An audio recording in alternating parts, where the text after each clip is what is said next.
करता कोकण बजा रहा है, गेट बना तो और करता, हारमोनियम बजाता है,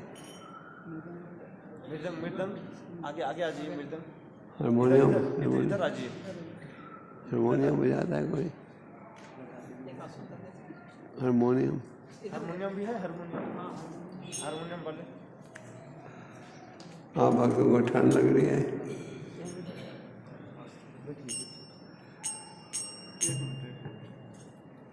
ये बाद में करना पड़ेगा, खाता क्या करे हारमोनियम।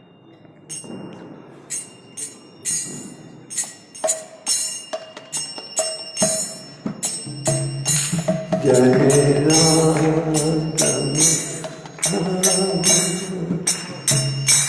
जय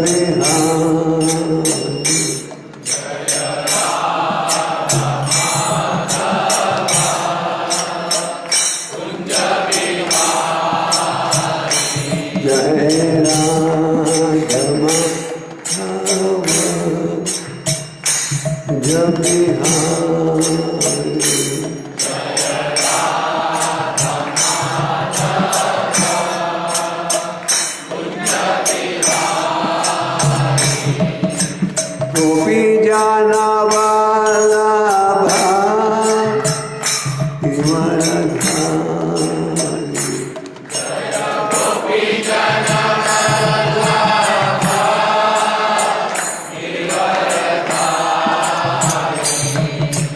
गोपी जाना वाला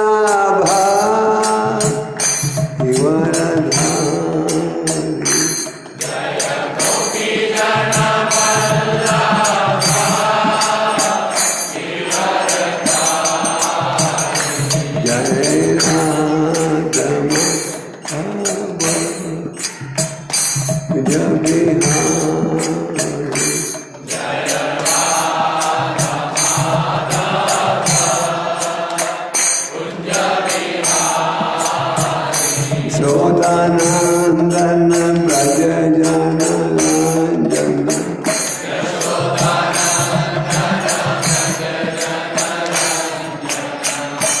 Sodanandan Brajajanalanjana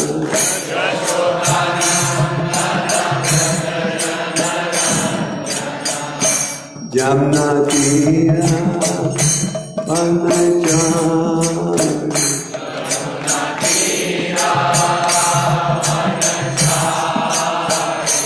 Yamna Tira Banachari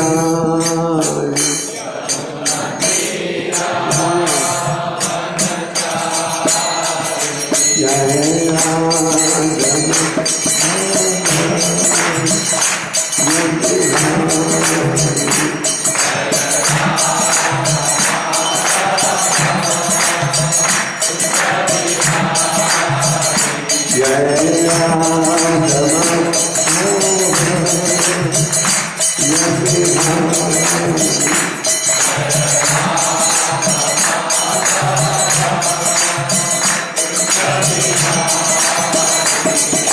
Gopi jana wala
Hare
जय ओम विष्णुपाद परमहंस परिव्रजकाचार्य सुतर श्री श्रीमान Divine Grace Abhay Chandra Bhaktivedanta Swami Srila Prabhupada Maharaj ki Shri Shri Gauranitai ki Shri Shri Radha Madan Mohan ki Shri Shri Gidhari Dauji ki ISKCON Jaipur Yatra ki All glory to the Srimad Devotee.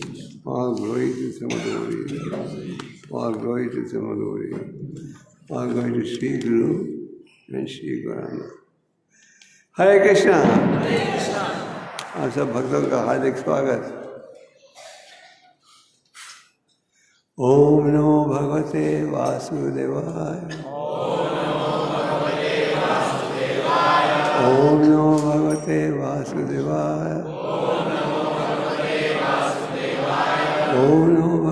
वासुदेवाय। ओम ज्ञानतिमिरन्दस्य ज्ञानाञ्जनाशलाकया चक्षुर्मिलितं येन तस्मै श्रीचैतन्यमनोभीष्टं स्थापितं येन भूतले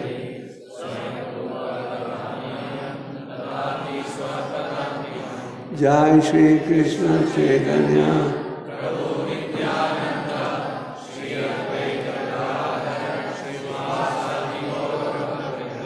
हरे कृष्णा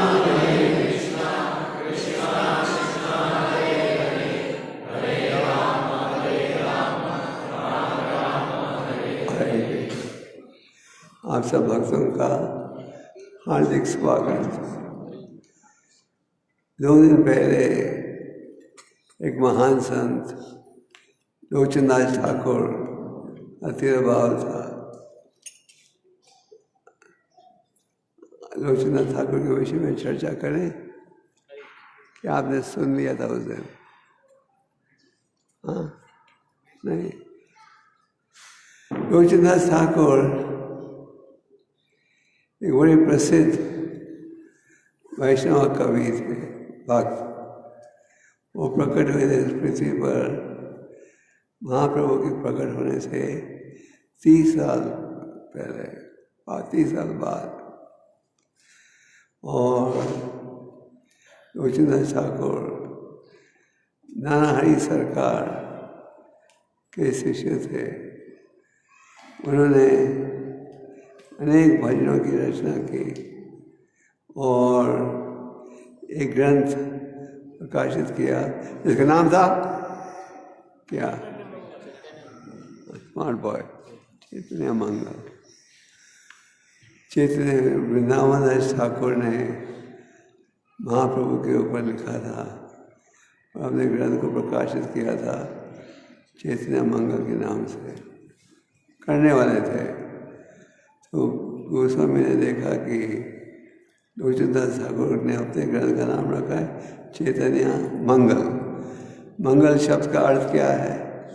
शुभ, auspicious, जो कि तुम्हें कृपा देता है। चैतन्य मंगल का अर्थ है जो महाप्रभु की किताबें लीलाओं को सुनेगा वो बड़ा भाग्यवान व्यक्ति है। तो फिर वृंदावन दास ठाकुर ने अपने ग्रंथ का नाम बदल दिया, कहा चैतन्य भागवत। तो चैतन्य महाप्रभु आप सबको सुनाई दे रहा है? Can everyone here clearly? सब सुनाई दे रहा है? पीछे भी? तो चैतन्य मंगल में महाप्रभु की लीलाओं का वर्णन है। महाप्रभु के विषय में 3 प्रसिद्ध ग्रंथ हैं, चैतन्य मंगल, चैतन्य चैतन्यता और चैतन्य भागवत। तो उन दिनों में छोटी आयु में ही शादी हो जाती थी लोग। तो लोचनदास ठाकुर की इतनी रुचि थी भक्ति में, उन्होंने अनेक रचनाओं द्वारा ये स्थापित किया कि चैतन्य महाप्रभु स्वयं भगवान है। तो प्राचीन समय में छोटी उम्र में शादी होती थी। तो जब उनकी पत्नी अपने माँ बाप के घर में थी और जब समय आया कि वो अपने घर में जाए तो लोचनदास ठाकुर गए। उनके गुरु ने कहा जाओ पत्नी को लाओ। तो गांव में ढूंढ रहे थे घर और रास्ते में एक लड़की मिली जिसे उन्होंने पूछा इस व्यक्ति का घर कहाँ है? तो उसने इशारा देकर बताया घर वहाँ है। तो जब वो घर में पहुंचा तो वही औरत कहता माँ पता है उनका घर कहाँ है? तो माँ ने कहा उधर। वो घर में पहुंचे, देखो वही लड़की जिनको उन्होंने माँ करके पुकारा था, पूछने के लिए घर कहाँ है, उसकी पत्नी थी। तो लोचनदास ठाकुर बड़े त्यागी आदमी थे, तो उन्होंने अनेक रचनाएं लिखी हैं और चैतन्य मंगल। तो उनकी एक बड़ा प्रसिद्ध भजन है जो प्रभुपाद गाते थे कई बार। तो मैंने सोचा कि उस भजन की रचना करें। ठीक है? हाँ। परम करुणा पहु दुई जाना निताय गौर चंदा सभा अवतार सारा शिरोमणि केवल आनंद कांदना। कहते हैं चैतन्य महाप्रभु और भगवान नित्यानंद जो हैं अत्यंत दयालु हैं। नरोत्तमदास ठाकुर एक और प्रसिद्ध वैष्णव कवि क्या कहे, श्री चैतन्य महाप्रभु दया करो मोरे, तुम बिना के दयालु जगत संसारे। अतीत पवन हेतु अवतारा, आप अत्यंत दयालु हो, पतितों के उद्धार के लिए आप प्रकट हुए हो, और कलयुग में हम सब पतित है। तो लोचनदास कह रहे हैं परमा करुणा, आप परम दयालु हो, करुणा जिसके हृदय में दया की भावना है, जिसके हृदय में दया का भाव हो, वो चाहता है कि सबका उद्धार हो जाए। महाप्रभु प्रकट हुए थे किस लिए? पतितों का उद्धार करने के लिए। वो कह रहे हैं आप दोनों हो, बहु दुई जना, आप दोनों हो, पिता गौरचंद्र, सब अवतारों में सबसे दयालु हो। महाप्रभु ने ये भेदभाव नहीं की, सबको मार्ग दिया, केवल आनंद कंदा। और अगर आप महाप्रभु और नित्यानंद की शिक्षा को अपनाओ तो क्या? केवल आनंद कंदा। आनंद का क्या अर्थ? आनंद, खुशी। जो व्यक्ति महाप्रभु नित्यानंद की शरण लेगा वो अंत में क्या परिणाम अनुभव करेगा? आनंद ही आनंद। दो प्रकार के आनंद हैं, दो प्रकार के सुख है। एक है भौतिक सुख, एक है आध्यात्मिक सुख। भौतिक समाज में हम प्रयास करते हैं भौतिक सुख प्राप्त करने के लिए, धन कमाना। क्यों? धन कमाएंगे, धन द्वारा इंद्रिय तृप्ति की सुविधा प्राप्त होगी। कितना धन कमाएं? आकाश सीमा है, कोई सीमा नहीं। मैं उस दिन पढ़ रहा था कि भारत के 9 व्यक्तियों के पास भारत की आधी संपत्ति है। 9 व्यक्तियों के पास। 9 people in India own 50% of the wealth। अंदाजा लगा। तो ये बेचारे जो 9 भक्त व्यक्ति हैं उनको यही लगता है हम गरीब हैं, और खोले और धंधे में हाथ डालें। क्योंकि भौतिक आनंद एक प्रकार से हमें तो धोखे में रखता है। भौतिक समाज में कितना भी अपराध कर लो वो अस्थाई है। मान लो करोड़पति भी बन जाओ, पति भी बन जाओ, क्या आप अपने आप को जन्म मृत्यु जरा से बचा सकोगे? ये बचा सकोगे। तो केवल आनंद ही आनंद है। पर जब आप भक्ति के मार्ग में जुड़ते हो तो असली आनंद अनुभव करते हो। ब्रह्मभूत प्रसन्नात्मा न सोचती न।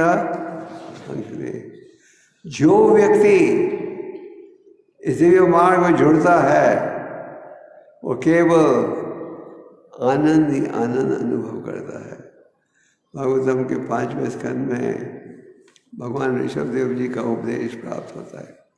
ऋषभदेव जी भगवान के अवतार थे।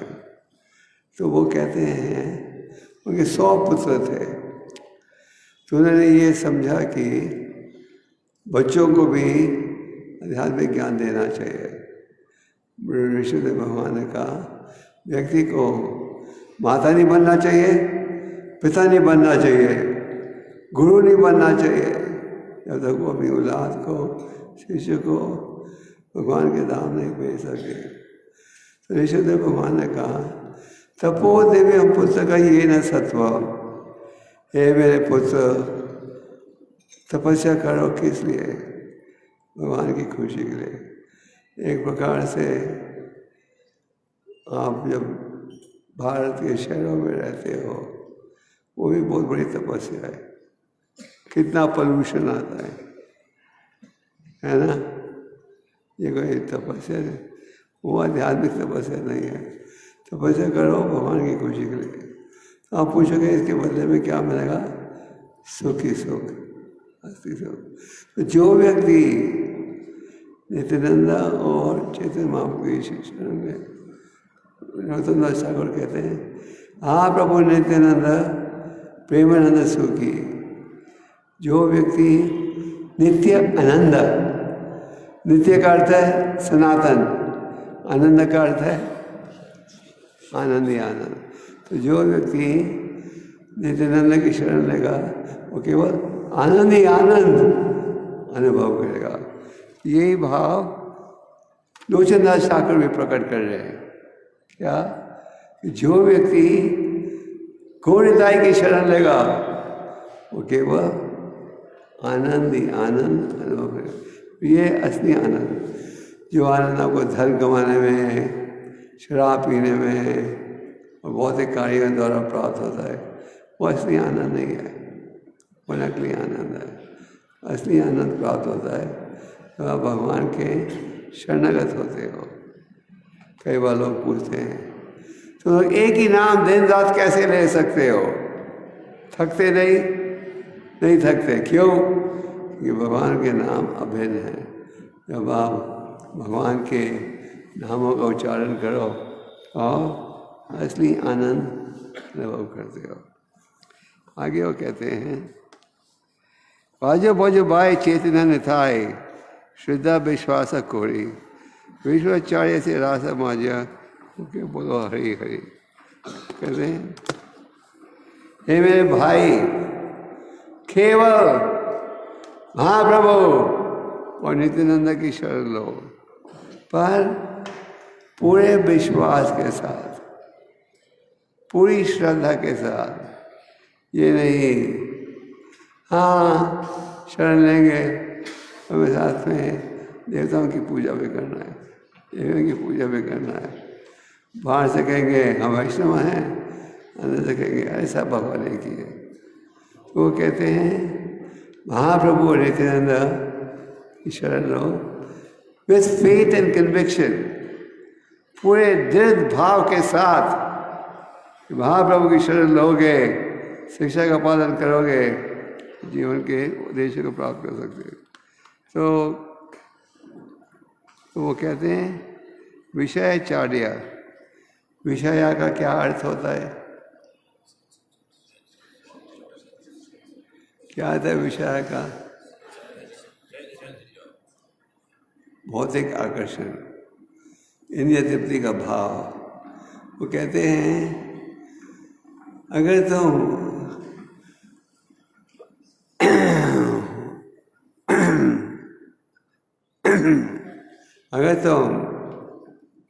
महाप्रभु की शरण लोगे तो आनंद मिलेगा, पर तुम्हें भौतिक आकर्षण को छोड़ना पड़ेगा। ये नहीं, इंग्लिश में कहावत है, we want to eat your cake and eat it to.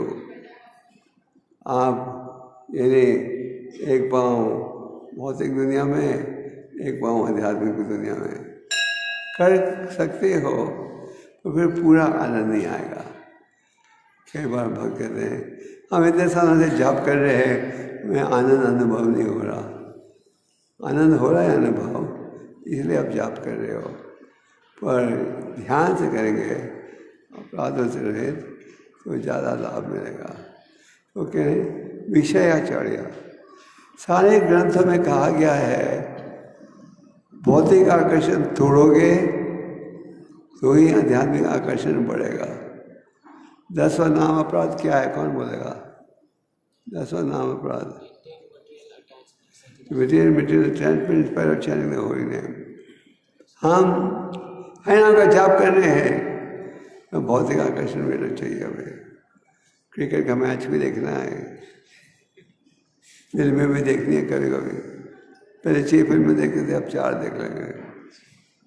हमें ये सब चाहिए, वो ठीक नहीं। तो अगर आपको भगवान की शरण लेनी है तो भौतिक आकर्षण त्यागना पड़ेगा। और आप त्याग सकते हो। क्यों? क्योंकि हरि नाम के द्वारा जो आनंद मिलता है वो आनंद आप किसी और भौतिक कार्य द्वारा प्राप्त नहीं कर सकते। यह है असली आनंद, नकली नहीं। तो रोचनाथ कह रहे हैं विषय चाड़िया से रासा माजिया, ओके बोलो हरि हरि, ये भौतिक आकर्षण से दूर जाऊंगा तो ये हरि हरि का नाम मैं ले सकूंगा। आगे देखो रो भाई थी बने नाई, यमुना दयाला दाता, पशु के जुड़े पसंद विधारे, सुनी जरा गुना का गाता। इस भजन के ऊपर प्रभुपाद ने बहुत ही सुंदर प्रवचन दिया था और हम जो बोल रहे हैं वो प्रवचन पर आधारित है। इसका अनुवाद है, हे मेरे भाई देखो इस पूरे विश्व में महाप्रभु नित्यानंद जितना दयालु कोई नहीं है।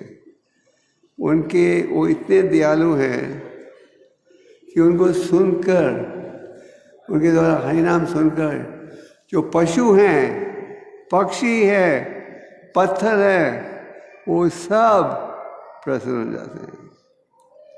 जब चैतन्य महाप्रभु यात्रा कर रहे थे तो झारखंड जंगल से गुजर के गए। झारखंड जंगल माना जाता है बिहार में है। और जब महाप्रभु जा रहे थे, पशु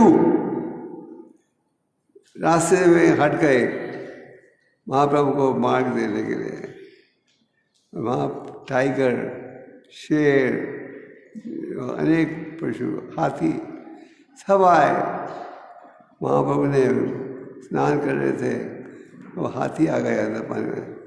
सबको महाप्रभु ने पानी दिया और जैसे पानी उनके शरीर में गिरता था हरि नाम बोलना शुरू कर देते थे। इस प्रकार महाप्रभु ने सारे पशु को भी भक्त बना दिया। प्रभुपाद भी जब अमेरिका गए, जो व्यक्ति भक्त जुड़े प्रभुपाद के साथ, उनका जीवन लगभग पशु जैसे था। पशु जैसे किस रूप से जुड़े हुए थे बड़ी गहराई के साथ भौतिक कार्यों में। और प्रभुपाद ने क्या किया, उन्हें संत बना दिया। एक समय प्रभुपाद से किसी ने पूछा, स्वामी जी आप कुछ जादू कर सकते हो? क्योंकि अक्सर कई बार लोग सोचते हैं महाराज ने संत है तो जादू भी करेगा, हाथ भी देखेगा, कोई चमत्कार। कई बार हमें लोग मिलते हैं, कहते हैं हाथ देखिए हमारा, अच्छा है करना है। हम कहते हैं हरि नाम लोगे तो अच्छा हो जाएगा, नहीं लोगे तो बुरा रहेगा। तो प्रभुपाद जी ने उन लोगों को, जो एक इस व्यक्ति ने पूछा आप कुछ चमत्कार कर सकते हो? प्रभुपाद ने कहा नहीं, मैं कोई चमत्कार नहीं कर सकता। एक चमत्कार मैंने किया है। तो उन्हें बड़ी रुचि थी, क्या चमत्कार किया है? मैंने म्लेच्छों को ब्राह्मण बना दिया है। म्लेच्छ से कहते हैं जो बुरी आदत, बुरी संगत, बुरे कार्य में पड़ाएं। ब्राह्मण उसे कहते हैं जिसका आचरण शास्त्र बता रहता है। एक समय प्रभुपाद अमेरिका में थे और एक प्रेस कॉन्फ्रेंस दे रहे थे। तो उस रिपोर्टर ने कहा प्रभुपाद जब पृथ्वी पर थे अमेरिका का नाम बहुत ऊंचा था, अब काफ़ी नीचे हो गया है और काफ़ी धनी था और भारत बड़ा गरीब देश था। आज भी गरीब है, पहले ज़्यादा गरीब था। आज लोग कहते हैं भारत धनी देश बन गया है। तो एक रिपोर्टर ने प्रभुपाद से पूछा, स्वामी जी आप तो गरीब देश से आते हो, आप हमें क्या शिक्षा दोगे? हमारा देश तो विश्व का सबसे धनी और प्रभावशाली देश है। प्रभुपाद ने कहा चाहे तो बड़ा देश धनी हो, मेरा देश गरीब हो, इन दोनों देशों में एक बात मिलती जुलती है, तो इस रिपोर्टर में बड़ी जिज्ञासा थी, हमारे यहाँ धनी देश भारत के गरीब देश में क्या बात मिल सकती है? प्रभुपाद से उसने पूछा क्या? प्रभुपाद ने कहा दोनों देशों में मृत्यु की संख्या 100% है, मतलब कि दोनों देशों में हर व्यक्ति मरता है। यानी कि धनी देश में हो तो मृत्यु का दर्शन नहीं लोगे। तो लोचनदास कह रहे हैं कि आपके हरि नाम के द्वारा जो पशु है वो भी लाभ उठाते हैं,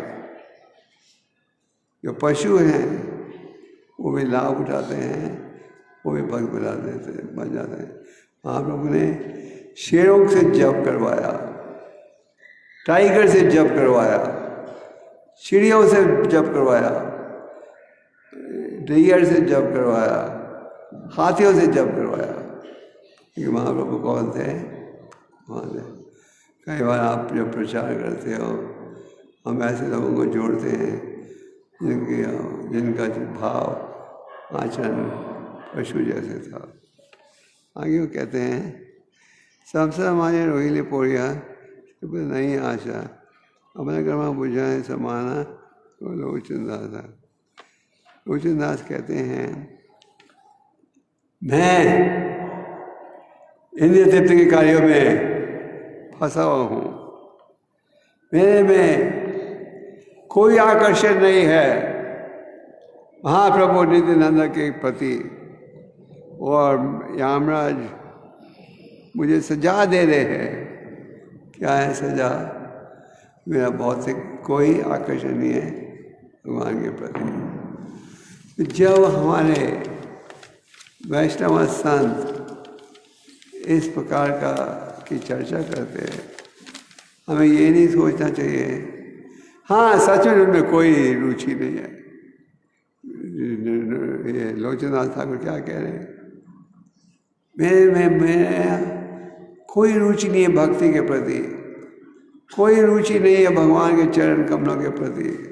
मुझे यामराज के द्वारा सजा मिल रही है। क्या है सजा? कि मेरा कोई आकर्षण नहीं है। तो हमें भूलना नहीं चाहिए जब महान संत इस प्रकार का भाव प्रकट करते हैं, ये है उनकी विनम्रता। This is their humility. उनकी विनम्रता है ये है कि अपने आप को क्या सोचते हैं, हम तो सबसे निकम्मे भक्त हैं। हम तो ये सोचना चाहते हैं हम तो सबसे प्रसिद्ध है, सबसे खूबसूरत हैं, सबसे होशियार है, हम बुद्धिमान है, बाकी सब डफर है। हम तो ऐसे ही सोचते। जो महान भगवान के भक्त हैं वो सोचते हमारे में एक बूंद भी नहीं है भक्ति का।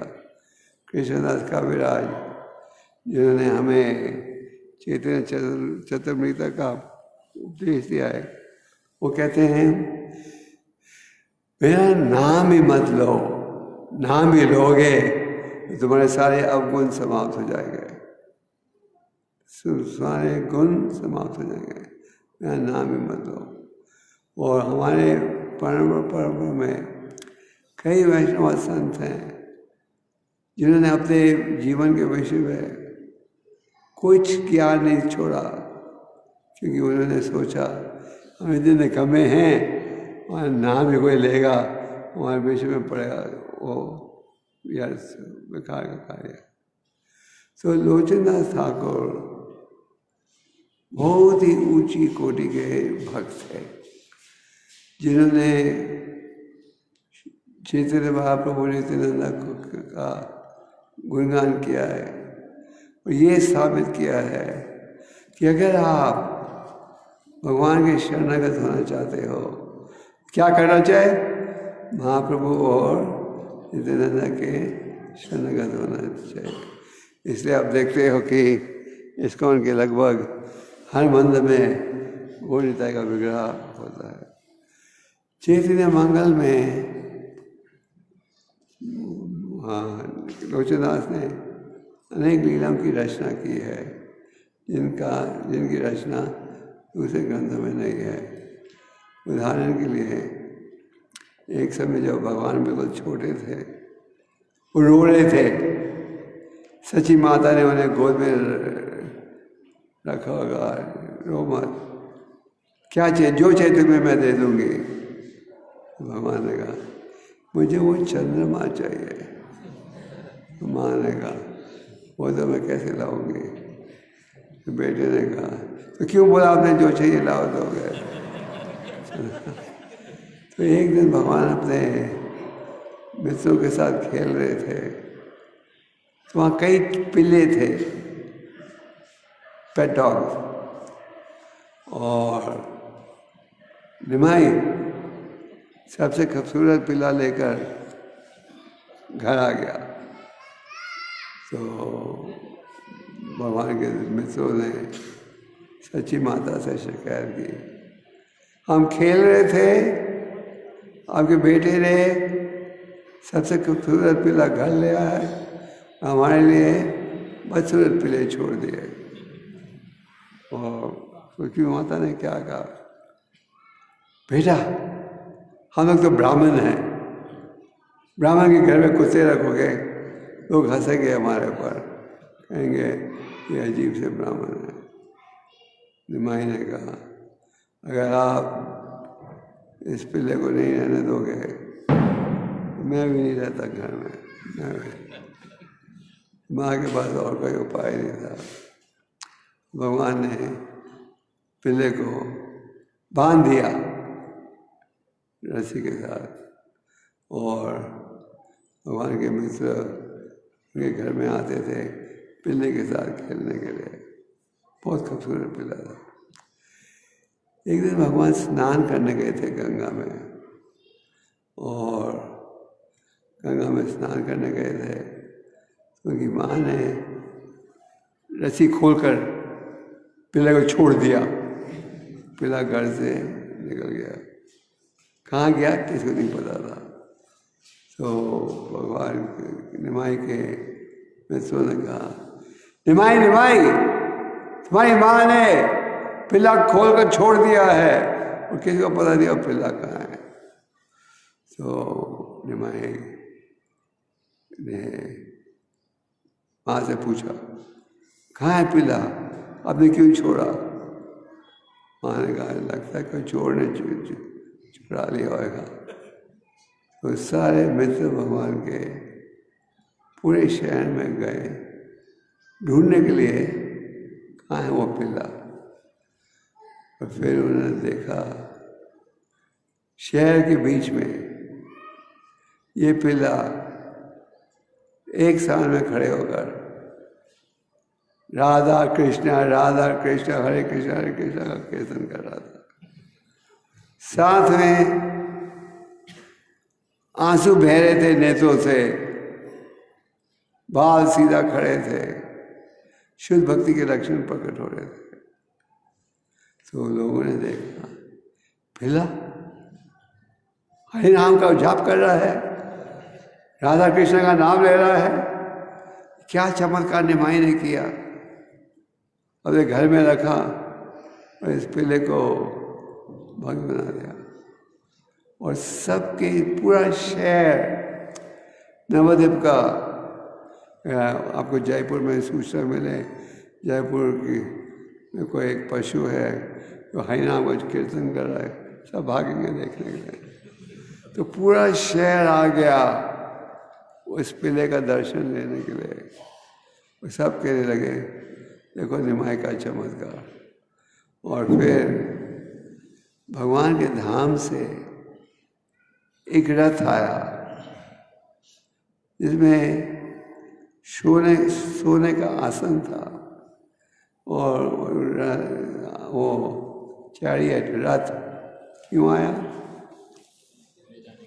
उस पशु को लेने के लिए, वो पिल्ले को लेने के लिए। वो पिल्ला फिर अपने आसन में बैठा, सबको बाय बाय करते करते भगवान के धाम लौट गया। तो आप कहोगे निमाई पिल्ला रख सकता है, हमें क्यों रोकते हो आप लोग। ये तो बड़ी अच्छी सूचना है। अगर आप रखना चाहते हो तो आपको गारंटी देना पड़ेगा लिख के, आप अपने पशु के द्वारा इनाम करवाओगे। अगर आप इनाम नहीं करवा सकते तो नहीं रखो। भक्त में दया का भाव रहता है। चैतन्य चरितामृत में एक कथा है, एक दिन शिवानंद सेन लौट रहे थे और वो कई भक्तों के साथ चल रहे थे, पीछे पीछे कुत्ता आने लगा। तो बंगाल में तो आप जानते हो कई नदियां हैं और नाव लेना पड़ता है। तो शिवानंद सेन नाव में बैठ गए। वो जो नाव वाला था उसने कहा कुत्ता नहीं जा सकता। तो शिवानंद सेन ने कहा मैं जाऊं और कुत्ता यहीं छूट जाए, ठीक नहीं है। उन्होंने उनको ज़्यादा रकम दे दी। फिर इस कुत्ते को बकायदा खाना प्रसाद देते थे। अगले दिन वो बाहर गए थे और चुंगी वाले ने उन्हें रोक दिया था। वो ठीक समय तक घर नहीं पहुंच सके। तो उनके जो नौकर है उसने उन्हें कुछ खिलाया नहीं। वो कुत्ता गुम हो गया, घर से चल गया। तो जब शिवानंद सेन लौटे उन्होंने पूछा कहाँ है वो कुत्ता, और नौकर ने कहा पता नहीं कहाँ चले गया। शिवानंद सेन ने 10 व्यक्तियों को भेजा उसे ढूंढने के लिए, क्योंकि वो कुत्ते को खाना नहीं खिलाया था उनके नौकर ने, उन्हें खुद भी कुछ नहीं खाया। सब जगह ढूंढा, कोई नहीं मिला। फिर उन्होंने जब महाप्रभु के पास पहुंचे, उन्होंने क्या देखा, वहाँ एक कुत्ता बैठा हुआ है। महाप्रभु नारियल फेंकते थे, वो कुत्ता हरे कृष्ण बोल के वो खा लेता था। तो वो कुत्ता बिल्कुल भक्त बन गया। तो वैष्णव जी जो है किसी को कष्ट नहीं देना चाहता। एक समय महाराज रघुनाथ को पलकी में उठाया जा रहा था। प्राचीन समय में कोई धनी राजा जो होते थे उन्हें पलकी में उठाया जाता था। जैसे आजकल कोई धनी व्यक्ति महंगी गाड़ी में चलता है। तो राजा जा रहा था कथा सुनने के लिए, उसे देर हो रही थी। तो उनके जो सेवक थे उन्होंने देखा कि यहाँ एक बहुत लंबा बड़े कद का आदमी हमें हाथों का खड़ा है। वो था जद भारत, जिसका जैसे निर्णय किया था कि इस जीवन में मैंने फिर से गलती नहीं करनी। और ऐसा व्यवहार था जैसे वो गूंगे हैं और बहरे हैं। तो उन्होंने सेवकों ने कहा आओ राजा को उठाने में सहयोग दो। बाकी जो सेवक थे वो तो आंख बंद करके तेजी से भाग रहे थे, पर जद भारत अपने पैर को पृथ्वी पर नहीं रखता था। पहले ये देखता था नीचे कोई चीटी तो नहीं है।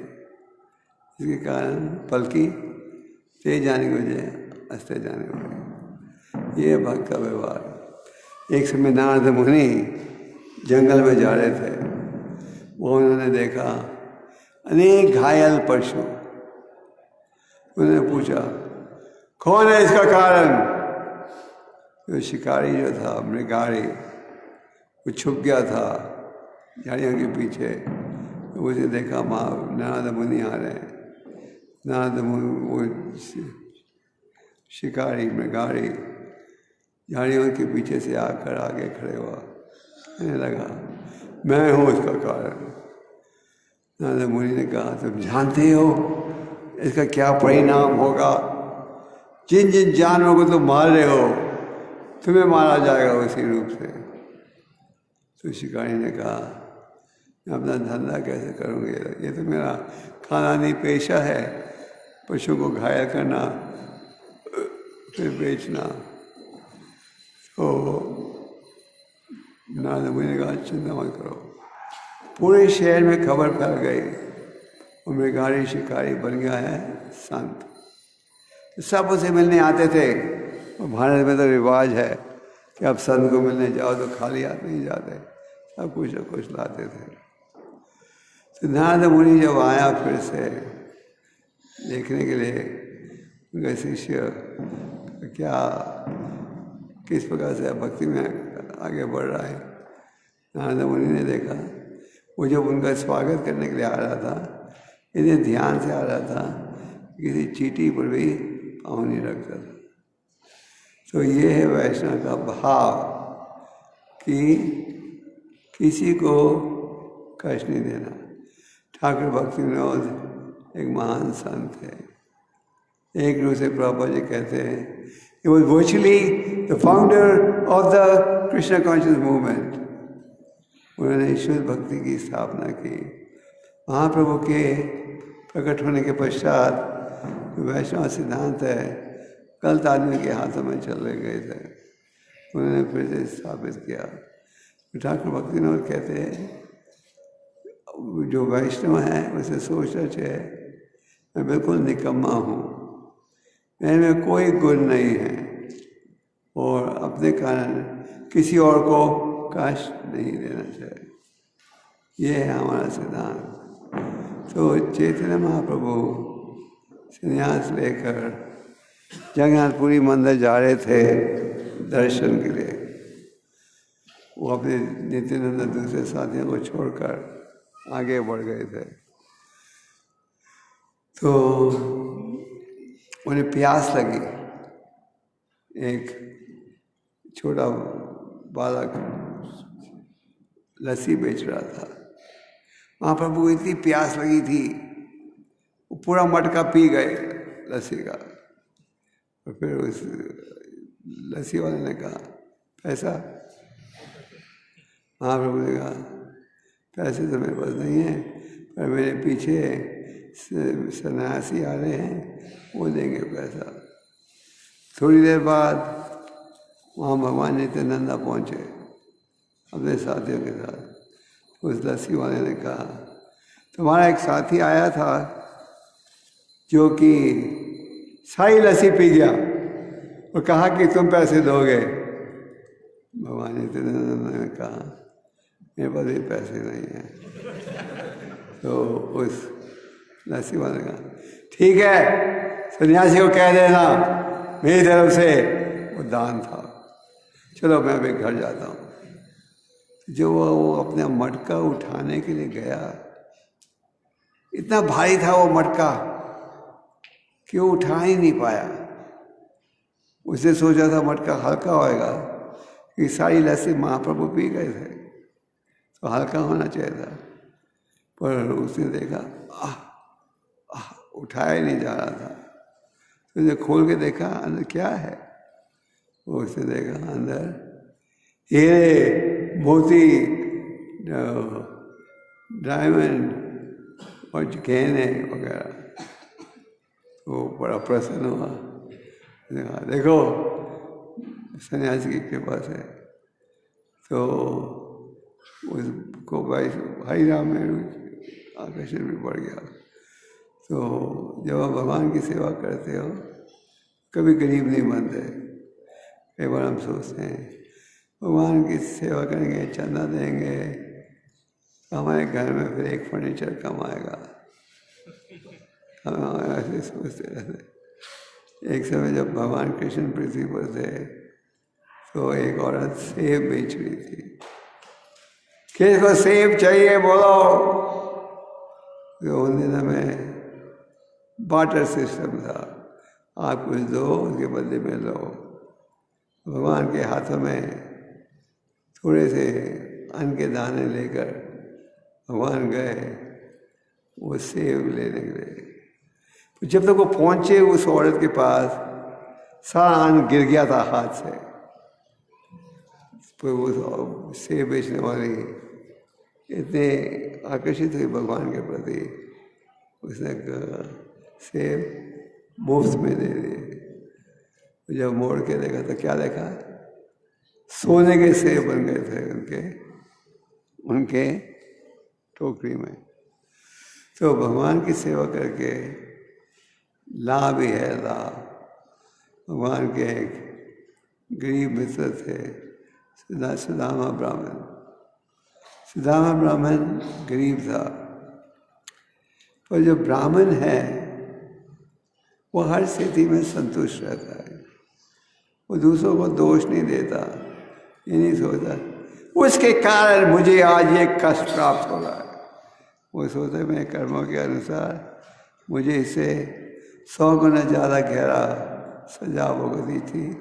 भगवान की दया से हल्की सजा है। जो ब्राह्मण की पत्नी थी वो बार बार कहती थी तुम्हारा एक धनी दोस्त है ना द्वारका में, उसको क्यों नहीं मिलते जाकर। सुदामा का भाव था मैं भगवान को मिलने जाऊंगा। पति का भाव था शायद अमीर दोस्त आर्थिक सेवा कर दे। तो वो बार बार कहती थी। और उसके बाद पहनने के लिए एक ही साड़ी थी और रहने के लिए एक टूटा हुआ कमरा। भगवान ने सुदामा ने कहा चल तो बार बार कहते जाओ अपने मित्र को मिलने, चलो मैं जाता हूँ। कुछ है घर में मेरे मित्र के लिए। इतने गरीब थे कि घर में कुछ नहीं था। तो सुदामा की पत्नी ने पड़ोस के घरों में जाकर कुछ मांगा। मेरा पति एक धनी व्यक्ति को मिलने जा रहा है, कोई भेंट है। तो उन्होंने थोड़ा क्या चिपड़ा चूड़ा चिप राइस इकट्ठा करके उन्हें कपड़े में डालकर पति को दे दिया। पति पहुंचे द्वारका। भगवान ने दूर से ही इन्हें देख लिया, वो मेरा बचपन का मित्र आ रहा है। भगवान उठे उसे उनके स्वागत के लिए। और जो महल के नौकर थे वो आश्चर्य हो गए, ये गंदे कपड़े फटे हुए कपड़े वाला आदमी यहाँ कौन है ये। भगवान उसको गले मिल रहे, उसको बिठाकर चरण धो रहे हैं, कौन है ये। और बचपन की लीलाओं का वर्णन किया। और फिर सुदामा ब्राह्मण लौटे घर की ओर। रास्ते में सोच रहे थे मेरी पत्नी ने तो उम्मीद की होगी मैं कुछ मांगूंगा, मैंने कुछ मांगा ही नहीं। और वैसे सोचते सोचते घर लौटे। जब घर लौटे तो क्या देखा उन्होंने, क्या देखा, कुटिया बन गई थी, एक बड़ा महल। पत्नी जो कि फटी हुई साड़ी पहनी थी, पहन रही थी राजस्थानी रेशम की साड़ी। सब वो समझ गए ये किसकी कृपा, सुदामा मेरे मित्र की कृपा।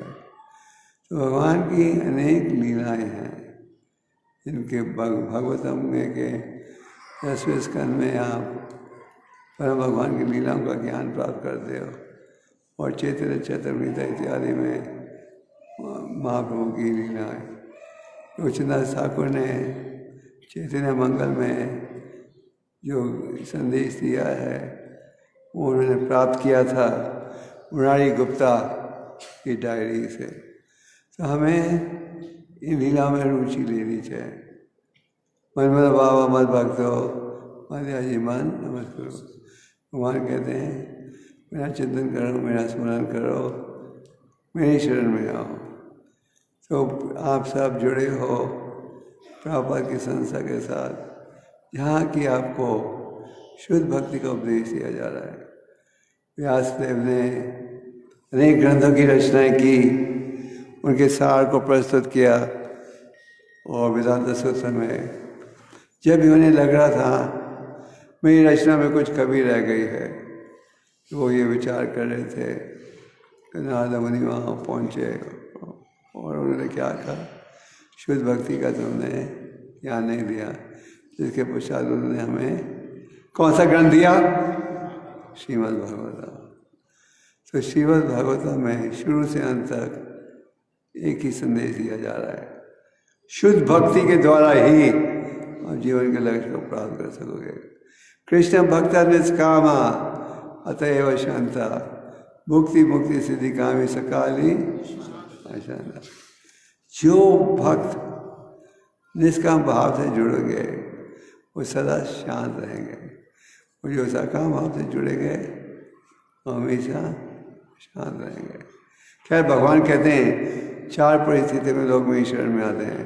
छात्रविदा भजन देव। एक है जैसे धन चाहिए, वो धन तो आप जयपुर वासियों को नहीं चाहिए ना? चाहिए नहीं चाहिए? चाहिए। कोई कह रहा था यहाँ के लोग बड़े त्यागी हैं। अच्छा, धन चाहिए। फिर दूसरी श्रेणी का जिज्ञासु, ज्ञानी, और जो पीड़ित रोगी व्यक्ति है। 4 के 4 पुण्यात्मा हैं, क्योंकि वो मेरी शरण में आ रहे हैं। उनमें सर्वश्रेष्ठ कौन है? तो ज्ञान के आधार पर आता है। तो आप सब भक्ति में जुड़े हो, इसका लाभ उठाओ, ये संदेश आगे पहुँचाओ। चाहे दाकोताए कहो कृष्णा। तो हरि नाम लीजिए ध्यान से, शास्त्र पढ़िए और इस मंदिर का लाभ उठाओ। मंदिर में आओ, जिम्मेदारी उठाओ, सेवा करो। भगवान हमने हम सबको मौका दिया है सेवा में जुड़ने के लिए। सेवा करेंगे तो हमारा लाभ है। आप सबके वहाँ भारी हैं और महाप्रभु की शरण लो, हरि नाम का उच्चारण करो, साधु संग में रहो, शास्त्रों को पढ़ो। इस प्रकार अपने जीवन को आप सुखी बना सकोगे। हरे कृष्णा। थोड़ा समय मैंने प्रश्नों के लिए छोड़ा है। क्वेश्चंस?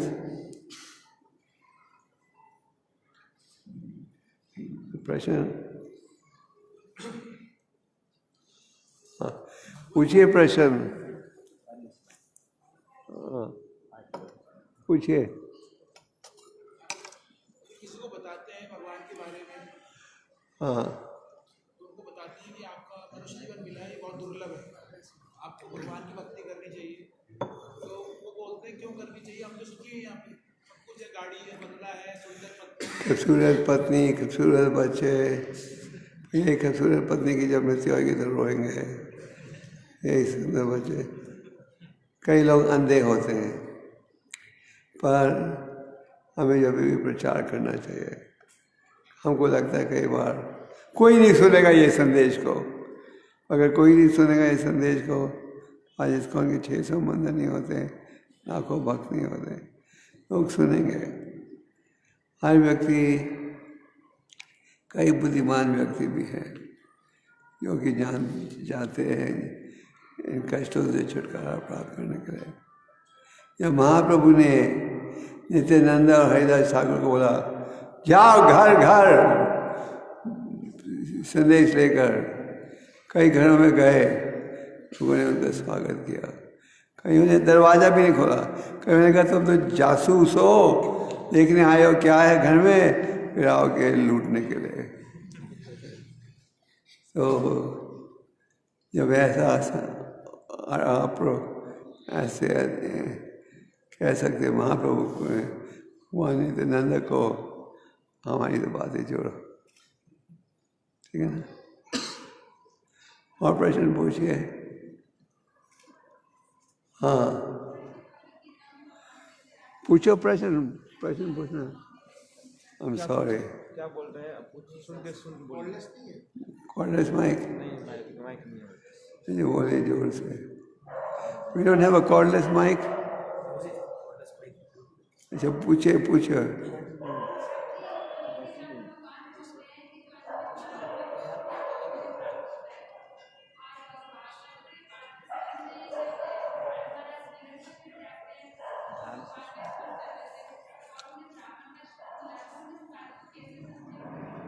क्या बोल रहे हैं?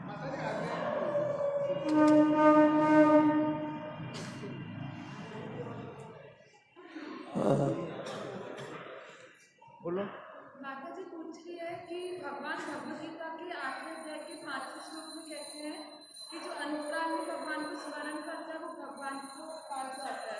लेकिन 5वें स्कंद में भरत महाराज जब हिरण के शरीर में थे और जब उन्होंने शरीर त्यागा था तो उन्हें ब्राह्मण का शरीर मिला था, जबकि उन्होंने भगवान को स्मरण करा था। तो इस बात को हम कैसे समझें? एक बार फिर से बताओगे? तो भगवान बोल रहे हैं भगवद गीता में कि जो अंतकाल में मेरा स्मरण करता है तो मेरे धाम को जाता है, लेकिन भरत महाराज जो है वो दूसरे भगवान का शरीर छोड़ भारत महाराज फिर भी ब्राह्मण का शरीर मिला, भगवान का शरीर किए थे।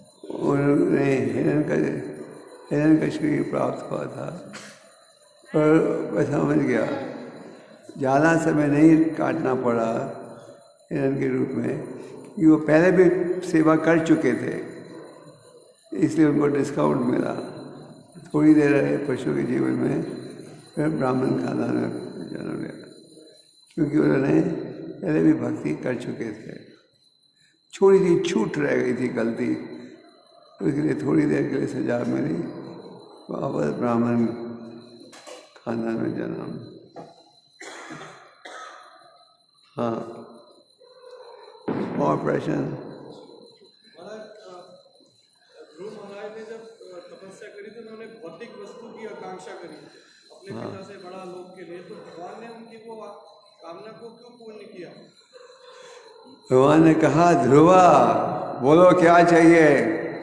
ध्रुव ने कहा मैं घर से निकला था टूटे हुए शीशों की खोज में, और मुझे हीरा मिल गया है, अब मुझे टूटे हुए शीशे नहीं चाहिए।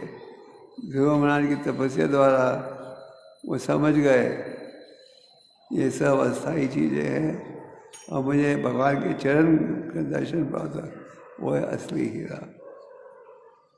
तो आप बाजार में खरीदने जा रहे हो, कोई आपको शीशे के बजाय असली हीरा दे दे, मतलब लोगे? ऑनलाइन क्वेश्चन है कि माता जी पूछ रहे, मेरे क्वेश्चन है श्लोका सही से बोली नहीं जाती जो भगवद गीता में है, तो कैसे किया जाए? श्लोका का सही से उच्चारण नहीं हो पाता है, तो कैसे किया जाए उसका उच्चारण? श्लोका सही से उच्चारण नहीं, गलती हो जाता है उच्चारण। अगर ठीक उच्चारण नहीं भी होता कोई चिंता की बात नहीं, भगवान आपके भाव को देख रहे हैं।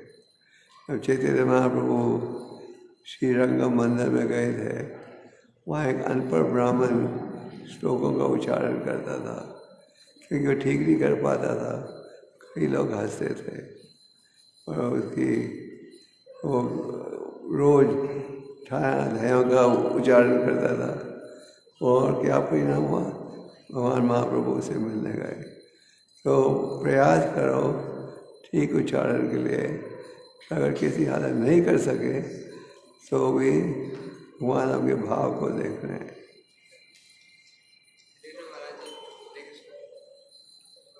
हरिनाम में कैसे विश्वास और बढ़ा है?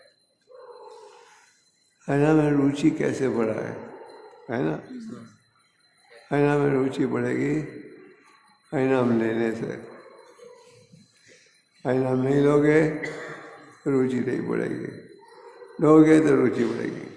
एवं लोग पूछते शास्त्र में रुचि कैसे बढ़ाएं? शास्त्र पढ़ोगे तो रुचि बढ़ेगी, नहीं पढ़ोगे तो। और प्रश्न, मोर क्वेश्चंस? हाँ, भगवत धाम में तो लोग जो भी जाएंगे महाराज, जो भी जाएंगे भगवत धाम के अंदर, वो आपस में जाने पहचानेंगे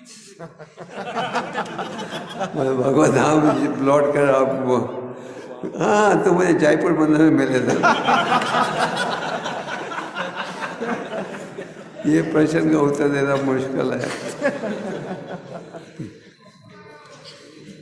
वहाँ भगवान की सेवा में जुड़े हो गए सभी जो हैं वहाँ वैकुंठ धाम में। जो पुरुष हैं, यहाँ के पुरुषों से करोड़ों गुण ज़्यादा खूबसूरत हैं। जो माताएं हैं, स्त्रियां हैं, वो यहाँ के पृथ्वी की औरतों से अरबों गुण ज़्यादा खूबसूरत हैं। और हर व्यक्ति के पास प्राइवेट वैकुंठ एयरलाइंस का हवाई जहाज है 747। और इन हवाई जहाज़ों का कभी एक्सीडेंट नहीं होता। हालांकि औरतें इतनी खूबसूरत हैं और पुरुष इतने सुंदर हैं, उनका एक दूसरे के प्रति कोई आकर्षण नहीं होता। उन सब का भाव रहता है भगवान की सेवा। वैकुंठ धाम जाओगे? कौन कौन जाना चाहता है? फ्री टिकट या पैसे देके टिकट? भगवान के धाम जाना है तो सर्वधर्मान् परित्यज्य मामेकं शरणं अहं त्वं सर्वपापेभ्यो मोक्षयिष्यामि। इसका पालन करना पड़ेगा, फ्री नहीं है। और प्रश्न? प्रॉफिट मोहम्मद थे वो भगवान के डिवोटी थे कि नहीं थे? मोहम्मद पैगंबर मैंने इस्लाम की कथा इतना गहरा ज्ञान नहीं है, पर मोहम्मद भगवान के भक्त थे।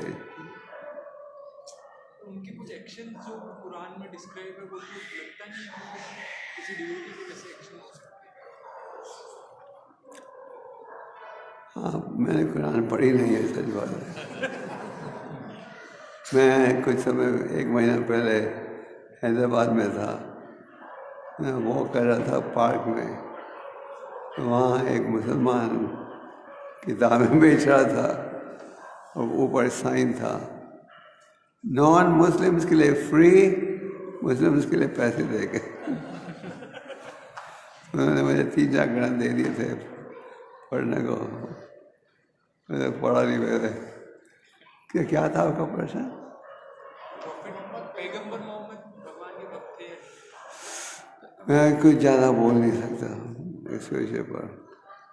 ठीक है, ये बड़ा ऑनलाइन प्रश्न है। ऑनलाइन एक और प्रश्न है। ऑनलाइन 2 प्रश्न है। पहला प्रश्न है, जहाँ साधु संग ना हो वहाँ क्या करना चाहिए? जैसे मंदिर से बहुत दूर भक्त लोग These are online questions. मंदिर से बहुत दूर भक्त लोग रहते हैं, मंदिर नहीं जा पाते, तो उसके लिए क्या करना चाहिए? आज इंटरनेट की कृपा से आप लेक्चर कहाँ भी सुन सकते हो। प्रभुपाद के ग्रंथों को पढ़ सकते हो और मूर्तियों का दर्शन भी प्राप्त कर सकते हो, है कि नहीं? वापू वाणी, वापू और वाणी दोनों महत्व की आवश्यकता है, वाणी ज़्यादा आवश्यक है। तो और लगभग हर शहर में कोई ना कोई सत्संग वाला भक्त मिलेगा आपको।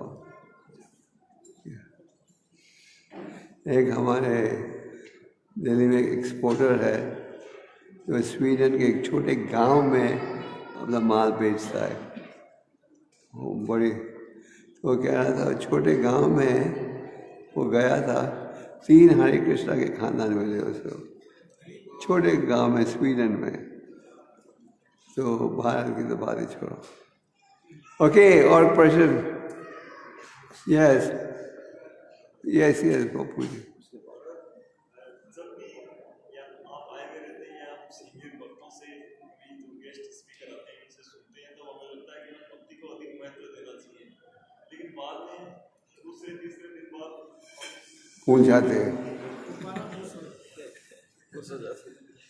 सुनते रहो, पढ़ते रहो, किताबों को बकायदा पढ़ोगे, साधु संग में रहोगे, तो फिर ये भाव रहेगा।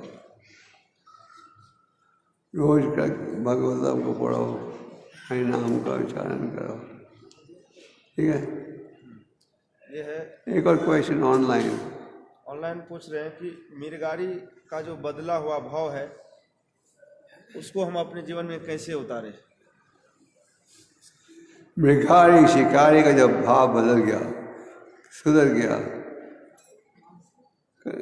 इन संतों की इन लीलाओं को सुनकर हमें शक्ति प्राप्त होती है कि हमें भी ऐसा भाव अनुकूल करना चाहिए।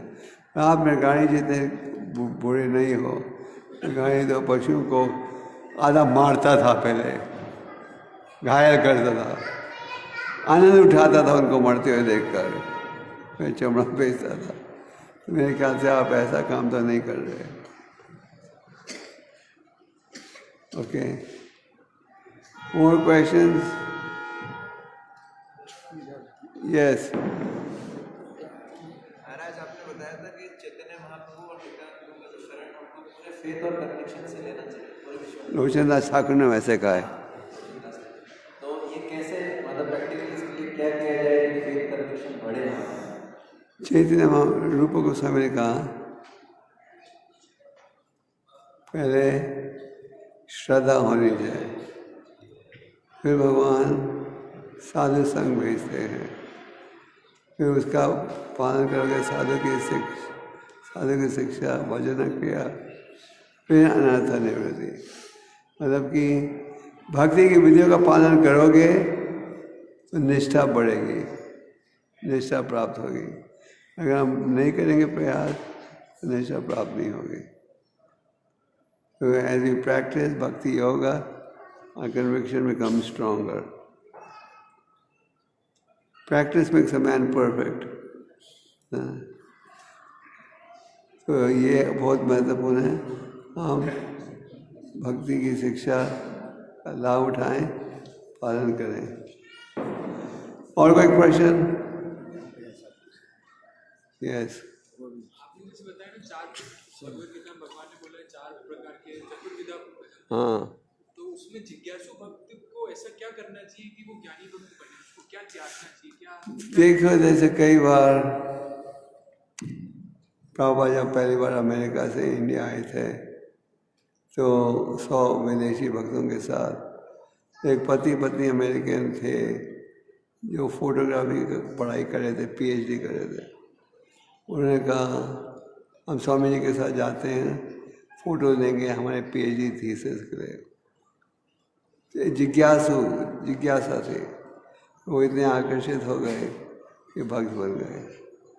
फिर कभी आप हरे राम कर रहे हो, कोई व्यक्ति आके देखता है, कौन है ये हरे कृष्ण वाले? फिर देखते हैं ये तो अच्छे बुद्धिमान हो गए, समझे? हाँ, 2-3 क्वेश्चन है ऑनलाइन। ऑनलाइन आपसे ज़्यादा प्रश्न आ रहे हैं। महाराज, भौतिक आकर्षण कम कैसे करें?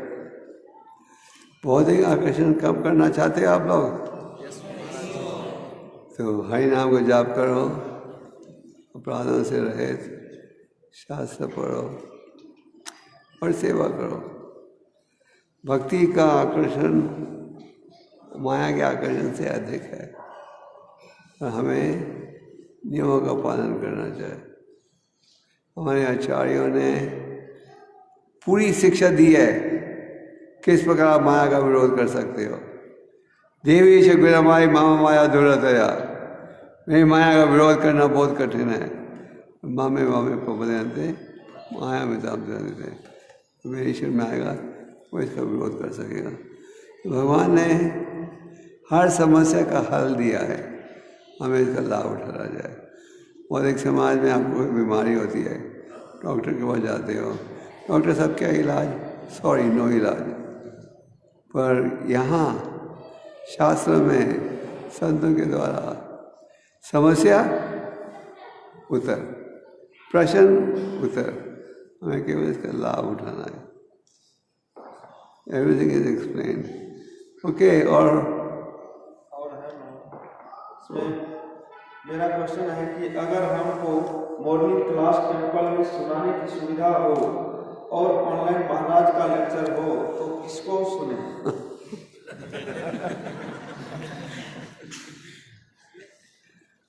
मॉर्निंग क्लास हो और महाराज का लेक्चर, क्लास को सुनो, क्योंकि ये आदत डालनी चाहिए क्लास में बैठने की। कईयों को आदत पड़ जाती है क्लास में नहीं बैठने की, बहाना ढूंढते रहते हैं। चाहे कोई भी क्लास दे रहा है, क्लास में बैठो।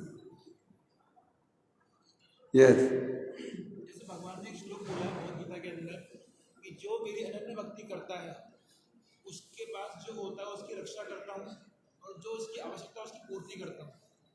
तो जैसे जो भक्ति कर रहे हैं, जो डिवोटी बन गए हैं, जब उनके प्राण निकलेंगे शरीर से तो उन्हें कष्ट होगा या नहीं होगा? भगवान कहते हैं नहीं होगा। भगवान कहते हैं तो मेरे धाम आओगे और फिर लौटोगे नहीं।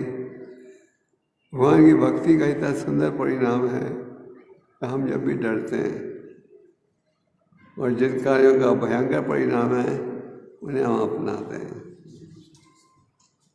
भगवान तो कह रहे हैं मेरे धाम में आओ, कभी वापस मत आना। भगवान तो हमें निमंत्रण दे रहे हैं, हम निमंत्रण का लाभ नहीं उठा रहे। Okay, online question. ऑनलाइन कि प्रभुपाद ने बोला है कि भागवतम सिर्फ भागवत भक्तों से सुननी चाहिए, पर हमारे इस्कॉन टेम्पल में व्यास पीठ पर ऐसे लोग भी बैठे हैं जिनका आचरण भक्तों जैसा नहीं और वो बेसिक वैष्णव एटीट्यूड भी फॉलो नहीं करते। वैसे होना तो नहीं चाहिए। हम लोग केवल उन भक्तों को क्लास लेने देते हैं जिनका आचरण भी अच्छा हो और वो शास्त्र बोलेंगे, यानी आसन में बैठ गए और कांग्रेस बीजेपी की चर्चा करें। आप शायद कोई छोटे पता नहीं, अक्सर नियम यही है इस्कॉन में, जो क्लास दे, शास्त्र पर आधारित है और आचरण भी उनका ठीक होना चाहिए। यस, ऑफेंसलेस चैंटिंग कैसे करें? हाँ ऑफेंसलेस चैंटिंग कैसे करें? मैं हाँ। चैंटिंग करते वक्त 10 अपराध करता हूँ। प्रयास करो अपराध नहीं करने की। कैसे बनते हो जाते हैं हमारे? प्रयास करोगे तो सफलता प्राप्त होगी। और जब जाप करते हो, जब आप जाप करते हो और कुछ कार्य मत करो, खास करके आपकी टेलीफोन को सुला दो, ये इस वक्त सबसे बड़ा डिस्ट्रैक्शन है।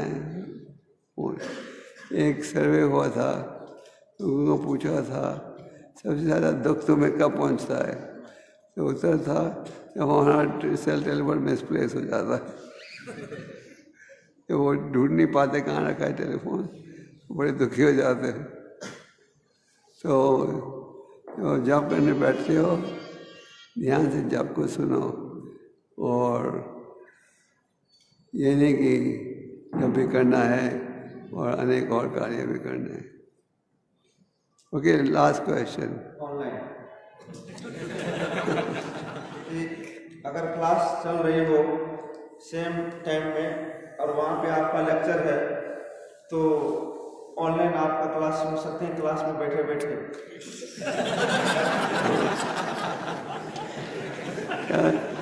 क्या था प्रश्न? क्लास कहीं और चल रहा है किसी और मंदिर में, आप कहीं और क्लास ले रहे हैं, उनके हाथ में मोबाइल है और नोटिफिकेशन आ गया कि आपका लेक्चर चल रहा है, तो वो बैठे बैठे दूसरे क्लास में आपका लेक्चर सुन सकते हैं। बेहतर रहेगा कि आप क्लास को सुनो या लेक्चर सुनो, दोनों एक साथ कठिन होगा। ओके, हाँ, यस, ठीक है ठीक है ठीक है। उपदेशामृत में 5वें श्लोक के अंदर प्रभुपाद जी तात्पर्य लिखते हैं कनिष्ठ अधिकारी, उत्तम अधिकारी और मध्यम अधिकारी के बारे में। तो प्रभु जी हम इस कौन के अंदर कैसे जान सकते हैं कौन कनिष्ठ अधिकारी है और कौन उत्तम अधिकारी है और कौन मध्यम अधिकारी है, और कैसे हमारा उनके प्रति व्यवहार होना चाहिए और कैसे हम उनकी पहचान कर पाएंगे? जो मध्यम अधिकारी है वो भक्ति का संदेश देता है, उसका आचरण भी शास्त्र पर आधारित होना चाहिए। तो आप अपने आप को सोचो आप सबसे पतित हो, सबको आदर दो, सबको आदर दोगे उसमें आपका कोई नुकसान नहीं है। कई बार लोग कहते हैं वो हमारा फ़ायदा उठाएगा, वो वकील फ़ायदा उठाएगा तो क्या, आपका लाभ तो आपका ही है। मान लो किसी ने आपसे ज़्यादा सेवा ले ली, उसका लाभ तो आपको ही मिलेगा। तो हम अपने आप को, जैसे लोचन दास ठाकुर क्या कहते हैं, मेरे में तो भक्ति का एक बूंद भी नहीं है, मतलब मैं कनिष्ठ अधिकारी से भी ज़्यादा नीचा हूँ। नहीं तो आप बैठोगे, ये दिखता है उत्तम अधिकारी, ये दिखता है मध्यम अधिकारी, हम दूसरे को डिवाइड करते रहेंगे, वो इतना ही आसान नहीं है। Okay, question. हाँ,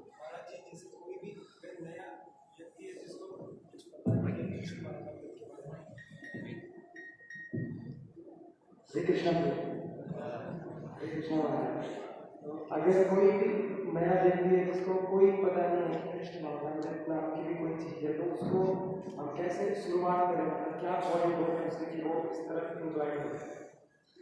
हिंदुस्तान में तो सबने सुना है कृष्ण का नाम, हरि नाम का महिमा और भगवद गीता। विदेशों में आप कह सकते हो किसी ने कभी सुना नहीं होगा, इंडिया में तो सबने सुना है कृष्ण का नाम, हरि नाम, पर असली संदेश कईयों ने नहीं सुना। हमें उन्हें कहना चाहिए कि गीता का संदेश स्वीकार करें, गीता के संदेश के आधार पर कार्य करें, और समय के अनुसार हर व्यक्ति अलग है। ये नहीं कि एक मंत्र आप सबको सुना सकते हो, आपको अपनी बुद्धि लगानी पड़ेगी और समय के अनुसार विचार करना चाहिए। ठीक है, स्टॉप ना। क्वेश्चन, ऑनलाइन है कोई। शरणागति को किस तरह समझ सकते हैं? शरणागति को किस तरह समझ सकते हैं? शरणागति का मतलब है भगवान के शरणागत होना, और शरणागत होने का अर्थ है जो अनुकूल कार्य है उसे आप स्वीकार करो, जो प्रतिकूल है उसे त्यागो। जो जीवन के लक्ष्य को प्राप्त करने में अनुकूल है उसे स्वीकार करो। शरणागति मीन्स टू सरेंडर। सरेंडर का मतलब क्या? जो भगवान का आदेश है उसका पालन करो, है कि नहीं? अगर आप करोगे मनमानी भाव, पापा जी कहते थे अगर आप सोचो मेरे विचार से मैंने यही सेवा करनी है, वो माया है। अगर हम सेवा करनी है जो जरूरत है वो है असली शरणागत। Yes, last question. हाँ, जीवन में एक बार तो हरि नाम बोल लिया, हरे कृष्ण कृष्ण कृष्ण हरे हरे, हरे राम राम राम हरे हरे, और उसके बाद कभी नहीं बोल पाया, तो उसका मतलब कुछ तो बेनिफिट मिलेगा ना? हाँ, मिलेगा। अगर कोई हंसते हुए कह रहे देखो पागल हरे कृष्ण वाले दिन रात सताते हैं हमें, उसको भी लाभ मिलेगा। हरे कृष्ण तो बोला, हरे कृष्ण में बहुत शक्ति है। तो थैंक यू। क्लास कितने बजे? सुबह 8 बजे आओगे क्लास में? कल होंगे। हरे कृष्णा। श्री श्री राधा गिराई की जय। प्रसाद है पढ़ने में। हरे कृष्णा। कल सुबह दर्शन